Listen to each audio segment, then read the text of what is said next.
Good afternoon, Mombasa.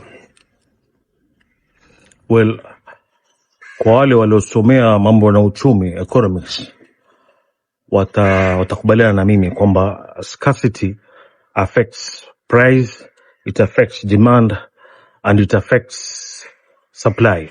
Kwamba uhaba wa either services or goods inaathiri bei, inaathiri usambazaji wa vifaa mali, na inaathiri usambazaji wa services ama mali. Now hivi majuzi kuna katika mitandao utaona kwamba kuna mwanamke mmoja alisema kwamba mamake alikuwa mgonjwa na alienda Coast General Hospital. Alikuwa mgonjwa akiplead na wale healthcare attendants kwamba wamhudumie mamake, lakini hawakujali. Bas akamwona ule uhai polepole unamtoka mamake mpaka akafariki. Kabla hata kuhudumiwa alifariki.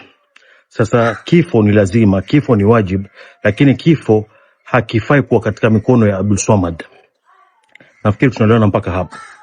Sasa when Abdul Swamad is pushing for Coast General Hospital to be upgraded to level 6, anajaribu kusukuma kwamba Makadara Hospital ikuwe upgraded to level 6, na hii level 5 inamshinda. Level 6, I think we only have 2 level 6 hospitals in Kenya. Tuko na ile Moi Teaching and Referral ambayo iko Eldoret, tuko na Kenyatta National Hospital ambayo iko Nairobi. Ndio, I'm aware that sasa hivi there's some small teachings ambazo zimeanza hapa Coast General, lakini Abdul Swamad kama hawezi, hii miaka tangu aingie miaka mitatu, kama mkaguzi wa mahesabu ya umma ile nini kawaelezea juzi report, kama hawezi kutoa financial statements tangu aingie, hawezi kuprovide, hawezi kuavail financial statements za Coast General Hospital. Hataki, he doesn't want to be accountable, he doesn't want to be transparent, hataki kuwa muwazi na zile pesa zinaenda vipi, hataki kuonekana zile pesa zinaenda vipi. Leo ataka kuwa eti Coast General iko upgrade to level 6. Why? Because sio eti kwamba ana eti has Mombasa citizens at heart. Hapana, it's because anataka more funding, more direct funding from the state. Anataka pesa nyingi ziji kutoka kwa state, na anataka pia pesa ziji kutoka kwa hizi World Health institutions. Maana mara nyingi zinatumana pesa kama WHO, zinatumana pesa za kufanya research and everything na teaching. Now let's compare and contrast. Kuna county inaitwa Kiambu. Remember, Mombasa is the second largest city in Kenya. Kuna county inaitwa Kiambu huko kwa Kikuyu, na nini yake na gavana wake nafikiri anaitwa sijui Wamatangi ama Wamatiangi, kitu kama hiyo. Wamatangi in the last 3 years of his reign, hii juzi tu alipoingia kama Abdul Swamad, amejenga 7 level 5 hospitals. Amejenga hospitali kama Coast General 7.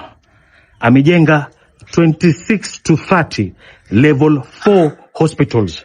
Wajua levels, ikisema level 6, level 5, level 4, inamaanisha kwamba kila level inaendelea na ule infrastructure, the medical expertise, the facilities, and the services rendered. Umeona, ama the procedures. Kuna hospitali zingine huwezi kwenda kwa clinic, kwa mfano ama hospitali ndogo kwenda ukafanya upasuaji. So Wamatangi in his 3 years, kama miaka ambayo Abdul Swamad amekuwa, amejenga 6 to 7 level 5 hospitals kama Makadara Hospital.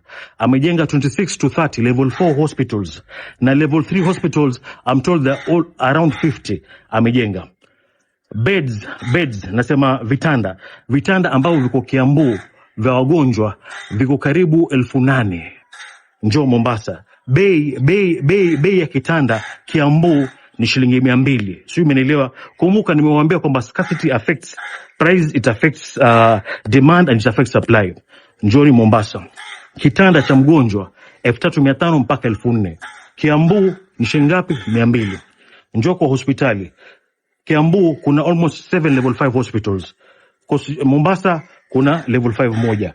Haya, level 4 Kiambu usiseme, nafikiri nishawaeleza karibu 30. Mombasa hata 5 hazifiki. Haya, njoo in matters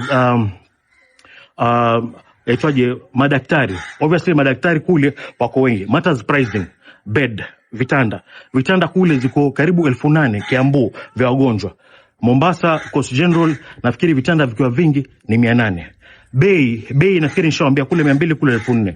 Haya, what have I forgotten? Sasa sikiza, wewe jiulize, baina yangu mimi na wewe, ni wapi ambao tuache kwamba kifo ni sheria, ni lazima kwamba sisi sote tutaonja mauti, umenifahamu? Tuseme kwamba mambo ya mauti hakuna. Kwa mfano, ni wapi ambao watu watakufa wengi? Ni watu wa Kiambu ama kwa mfano ama watu wa Mombasa.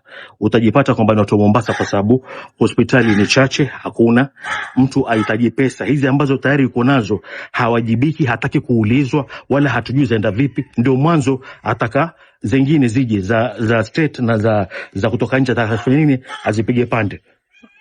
Haya, watu wanaenda pale hawajibiki, wale healthcare attendants, mgonjwa anaingia pale mpaka unafariki. Jamani, mimi nafikiri ndugu zangu, nitajaribu kuelimisha, nikielimisha ndio mpate kuona kwamba Abdul Swamad hafai kabisa kukaa pale kwenye kile kiti na hafai kurudi mnamo 2027. Nawatakia kila la kheri, asanteni.